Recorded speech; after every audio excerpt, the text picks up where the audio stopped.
Many cultures in Africa have some tale or the other about the cunning tortoise. He goes by different names, Mbeku amongst the Igbos, Ajapa being one of the many names he's known by in Yoruba folklore.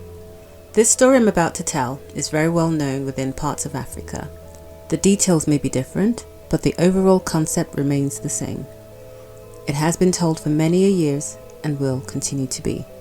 So, sit back and enjoy this tale of why the tortoise has a cracked shell. Once upon a time, in the animal kingdom, there was a great famine. All the creatures that lived in the kingdom were suffering from a great hunger because of this famine. Ajapa the tortoise and his wife were one of these animals and had almost given up hope of ever finding food. One day, as Ajapa was cleaning his smooth shell, he noticed there was a gathering nearby. He approached the gathering and realized all the birds were at the meeting. They were discussing the invitation they had received from the sky people to attend a great feast. They were so excited because they had also been on the edge of starvation due to the famine. As the sky people lived way above the earth, only those animals who could fly would be able to attend. However, the only request the sky people had was that there must be a representative to talk on behalf of the invited party. This was what the current heated discussion amongst the birds was about. Now, Ajapa, being an extremely cunning animal, interrupted the arguments and said, To all my illustrious fellows, I would like to suggest, as I am the least of you all, why not allow me to take upon myself the burden of being your representative? This way, none of you will feel betrayed by the other, as I am known to be slow in pace and small in stature. I am therefore of no threat to any of you mighty animals of flight. The gathered birds discussed amongst themselves, thinking Ajapa's words over. They all agreed that he was an exceptionally good orator, and that indeed he was of a very small stature, and was of no threat to any of them. We have decided to have you as our representative at the party in the sky. You are welcome to come with us, the eagle said to Ajapa. But how shall I get to the party, as it is in the sky and of course I do not have wings to fly? Ajapa asked. Not to worry, we will carry you on our backs and take you there ourselves, replied the birds. Great idea, responded Ajapa. I have a suggestion though. I think that in order for the sky people to know who your representative is, I should be given an easy to pronounce name by which you could call me, just to make it easy for our hosts, Ajapa said innocently. Of course, that makes perfect sense, replied the hawk.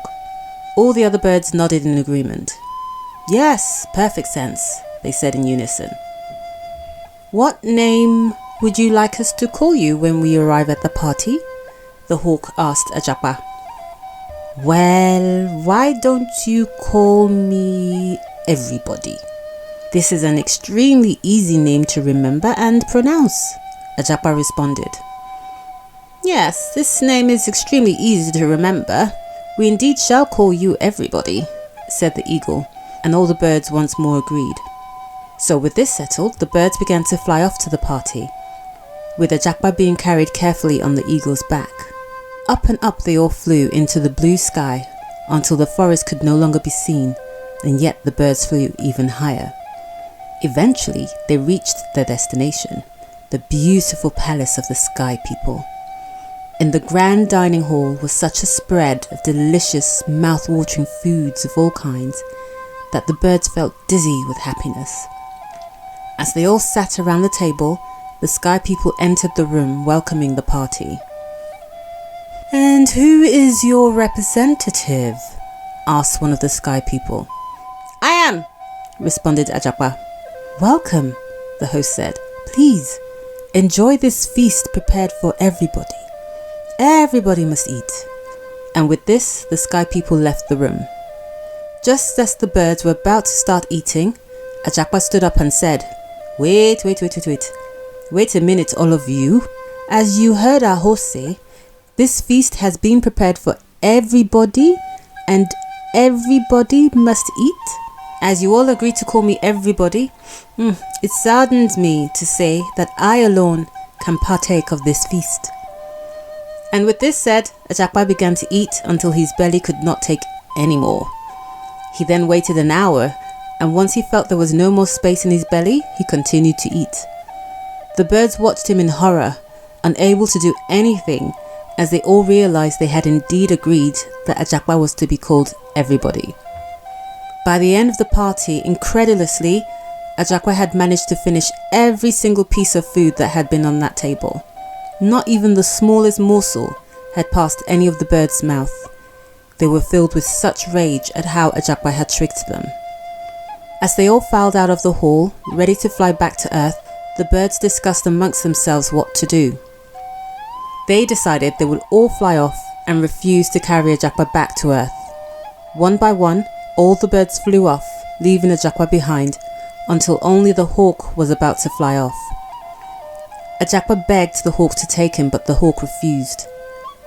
"Okay, can you at least ask my wife to place on the ground all the softest blankets she can find, and I will jump and land on them when the sun rises?" Ajapa begged. "Okay, I will ask her." And with this, the hawk flew off. Ajapa then waited until the sun began to rise the next day, and then jumped from the sky. He was very certain that his wife would have placed the softest blankets to cushion his fall. Unfortunately for Ajapa, the hawk had not given Ajapa's wife the message, as he was just as angry as all the other birds, and instead had flown straight back home. So when Ajapa landed on the ground, instead of landing on the soft blankets he had been expecting, he landed on the hard ground full of stones. He crashed with such force on his back that he heard a loud crack. Alas, his smooth shell had shattered into hundreds of pieces. His wife ran out of their house upon hearing such a noise. All she and Ajapa could do was to glue the broken pieces back together, but as some of the pieces could not be found, it was impossible to make his shell smooth again. This is why the tortoise has a cracked shell to this day. The end.